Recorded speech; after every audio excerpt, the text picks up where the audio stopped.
Portanto, procurai com zelo os melhores dons, e eu vos mostrarei um caminho ainda mais excelente. Amém.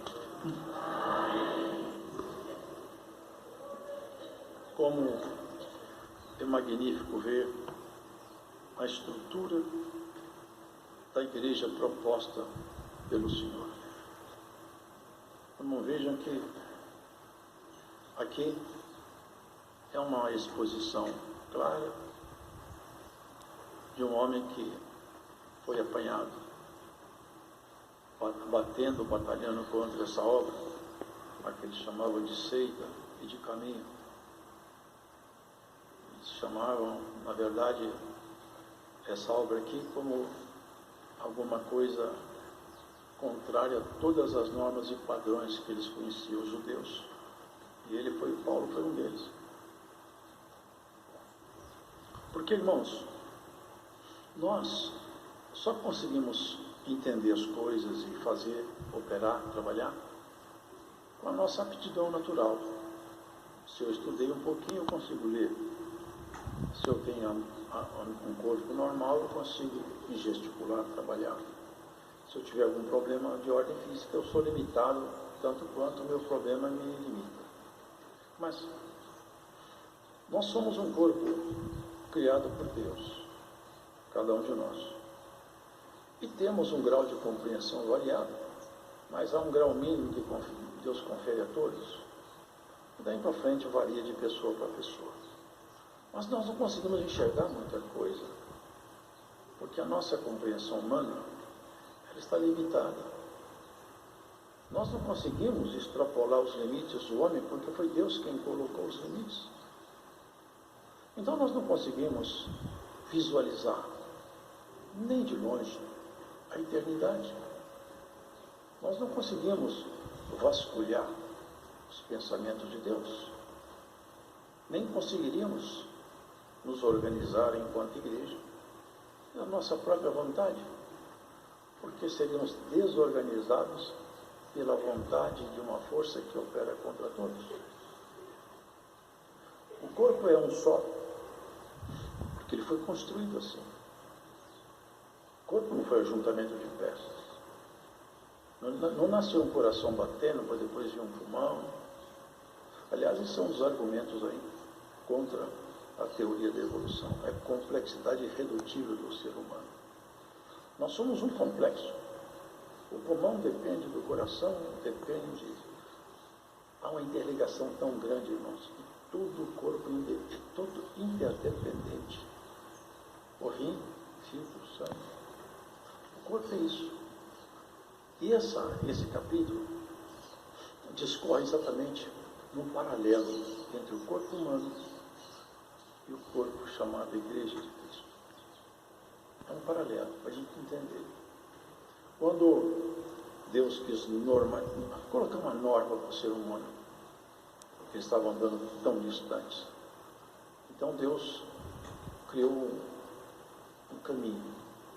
Ele, encontrando um homem confiável aos seus olhos, ele estabeleceu com esse homem um grau de confiança muito alto, e ali ele colocou então o primeiro grande testamento, que nós chamamos de Antigo Testamento.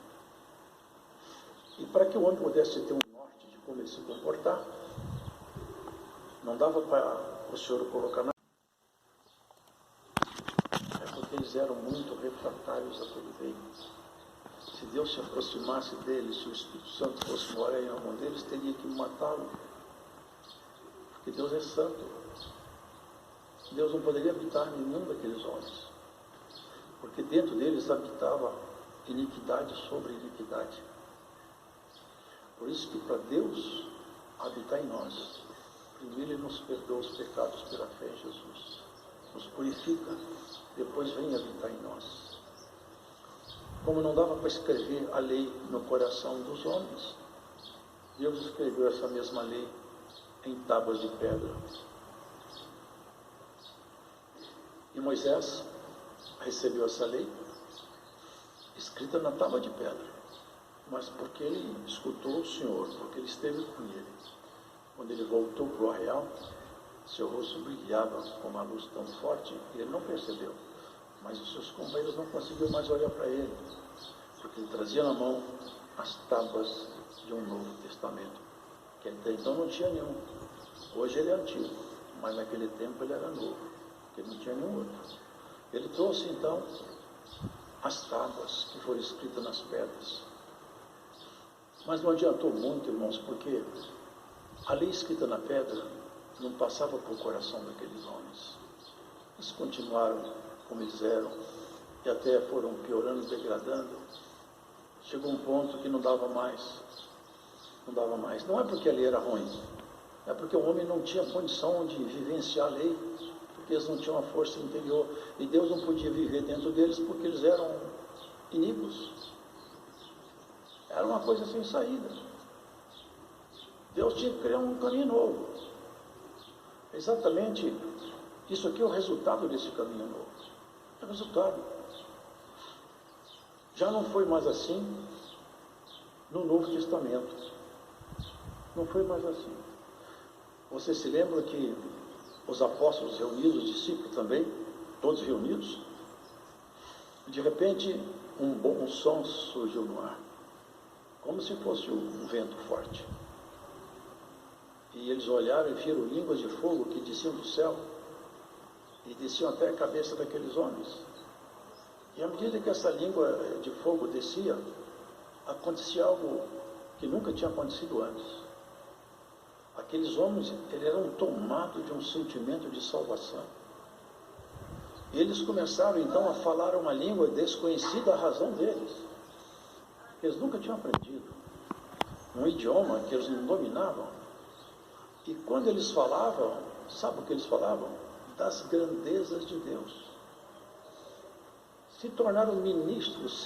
Vocês percebem que houve uma mudança profunda?